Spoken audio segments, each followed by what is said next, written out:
G'day, ZiggyD here, and today I've got some footage from the Overwatch beta for you guys, and I just wanted to discuss some of my impressions and thoughts so far.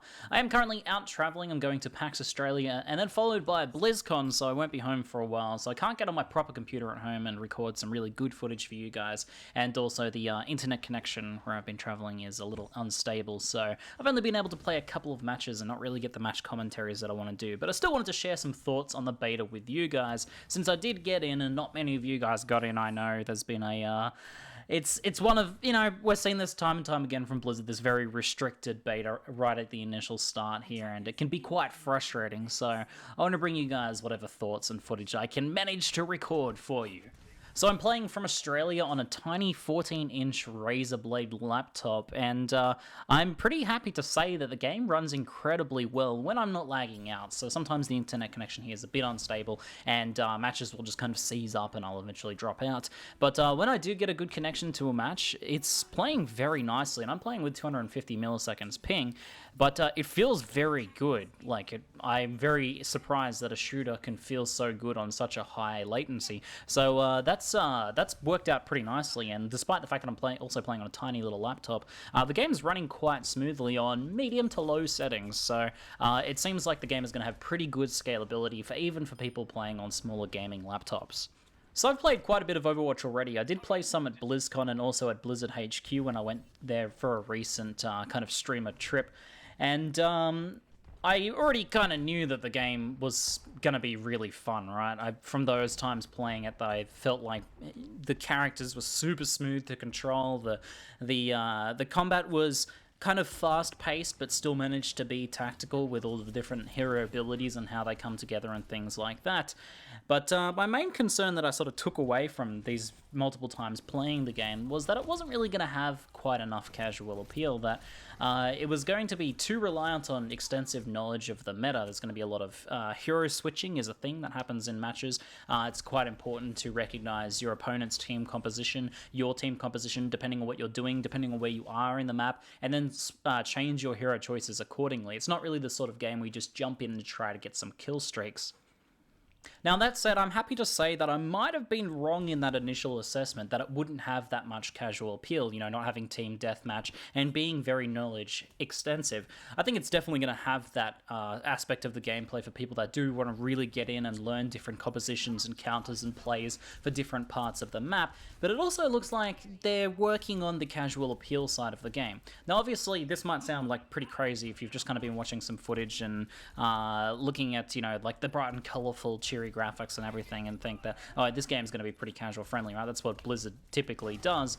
But my concerns were developed more from actually playing the game and seeing mostly high-level play when I did watch from developers, and I saw a developer shoutcast of two really skilled teams going up against each other, and I was blown away by the amount of strategy and kind of like changing of heroes and things like that went into the actual gameplay, and it was even somewhat difficult to follow, like the amount of stuff that was going on, the amount of decisions that was being made. But Blizzard have proven time and time again that they do a good job of making games that can be quite deep, still have some appeal to people that just want to get in and have a bit of fun. One of the changes that they've implemented here into the beta from when I previously played, and this was because, before we just had pre-made matches and we just went in against people that were sitting in the room with us. Now that they actually have a matchmaking system, what happens is, while you're queuing up, if it's taking a little while to find a match, it'll actually dump the players that are already kind of like in the lobby together into just a kind of like a shootout match, like a bit of a free-for-all, a bit of a team deathmatch style situation, a skirmish, if you will. And this is quite nice and a good way to pass time, first off. This is a great idea. This makes a lot of sense. It's a great way to, make the wait for a game much more interesting, because at the moment, with the beta being kind of small, there can be some pretty long waits to getting decent matches full of players. But on top of that, it also means that you kind of just get in and you get that time, you get that chance to sort of just have a bit of a shootout, just to rack up some kills going around killing people, and practicing your basic shooting skills and things like that, as well as testing out some different hero abilities that you might not normally play in the more serious, objective-focused match. Another thing I've noticed that Blizzard have done a really good job with here in the beta right off the bat is kind of like the commendation system.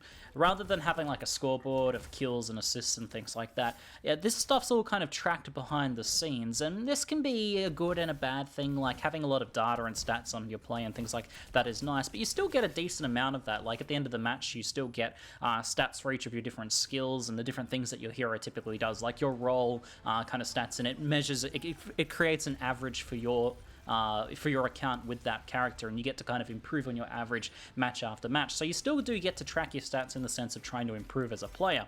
But as far as like within the context of the single match goes, like playing against other people, this really kind of like competitive side of things, it works on more of like you earn some medals and you only really see what you do there. And then at the end, there's like a couple people on each team that excelled really well, that did some things within their role really well. Like they'll flash up on screen, they'll have their cards there, and everyone gets to put out some commendations, right? So if they thought someone on their team or someone on the opposing team really carried and played really well and did some things really nice for their role, then the people have a chance to comment on that. And that's in addition to like this kind of like play of the match that happens at the end of the game. So you get this kind of like cool scene congratulating the person who made a sick play, but then you also get a chance for like the tank or the healer to be rewarded. They come up on screen with their card and it says, you know, healed this amount of time, or spent this amount of time, and or doing their objective, or spent, you know, absorbed this amount of damage as a tank. And people, I've noticed already, like in matches, that people are commending the tanks for doing a good job tanking, and they're commending the healers for doing a good job healing. Like, man, that healer really carried. I felt like, oh, they always had my back. I'm going to give them that commendation.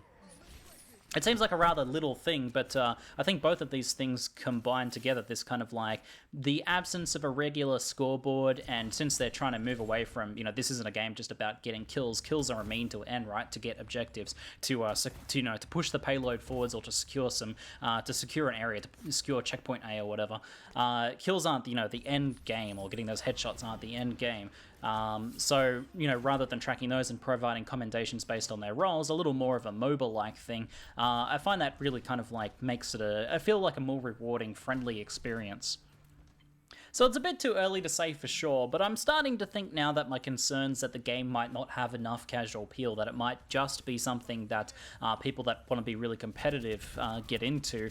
I think that I may have been wrong about that at this point. Still a little too early to say. We need to see, you know, once more people are in the beta, and how long, you know, people that just, you know, want to have something fun to play, a fun shooter to play, how long they keep playing for. But, you know, with the commendation system, with the ability to skirmish in between matches, if you just want to get your urges to kill out a little bit, and with the kind of like the mixture of heroes, right? You have your people there for FPSs, you have like a good beginner FPS class, you have some, you know, much higher skill sort of sniping classes, some people that are good, you know, some classes that are good for people that play a lot of CSGO, for example, and then, you know, some classes good for people that play a lot of Team Fortress, like Torbjorn and things like that, and build turrets, and then a lot of support characters for people that might not really play shooters that much. All of these things seem to be coming together to make this look like it's going to be a pretty fun experience for a lot of you guys to play, even if you don't typically enjoy shooters all that much. Now, at the same time, this doesn't really seem to be coming at the cost of any of the competitive aspects of the game. This game is really freaking deep, guys. I knew this right from the very first moment of playing it at Blizzcon, that this was going to be a pretty deep and competitive game. There's so much that can happen with not only your skills on each character, like how you can use them, how you can maneuver through the map, learning the maps and things like that, but also, you know, how you combine your skills with your allies, how you know, combine your skills with your allies, encountering other people's skills on the enemy team, and how you like select your team composition versus the other team composition. And, you know, they're right from the bat, they've put pretty good voice support in the beta as well, and it's the push to talk and the voice support is pretty nice. So this means that they're really trying to encourage people to really talk together and plan their heroes out and plan their players out, and have it be a much more competitive game. So seems like it's going to be pretty friendly to beginner players. Hopefully, you know, while still maintaining that competitive aspect. I think the biggest thing is hopefully they really nail down their matchmaking, because we know from other Blizzard games that sometimes matchmaking is something they struggle with. Heroes of the Storm, for example, has had some pretty big struggles with matchmaking and still does to this day. So that's something they're really going to have to work hard on in the beta, I think. Because if it's going to be a game that is pretty good for people just to have a bit of fun, jump in and shoot and, you know, get some commendations, but also a game where people can play pretty hard against each other on voice chat and, you know, get really competitive, then it's going to require really solid matchmaking.